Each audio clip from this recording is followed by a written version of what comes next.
కార్పొరేట్లకు దోచిపెట్టే 4 labour కోడ్లను తక్షణం రద్దు చేయాలని కోరుతూ భారత కార్మిక వర్గం ఈ నెల 12వ తారీఖున తలపెట్టిన సార్వత్రిక సమ్మె సంపూర్ణంగా విజయవంతమైంది.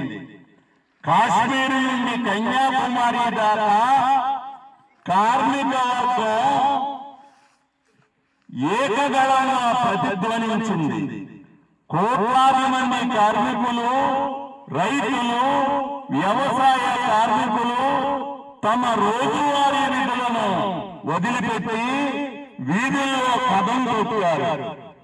దేశానికి, కార్మిక వర్గానికి తీవ్ర హాని కలిగించే 4 లేబర్ కోడ్లను తక్షణం రద్దు చేయాలని, శ్రామికుల హక్కులను కాపాడే చట్టాలను కొనసాగించాలని డిమాండ్ చేశారు.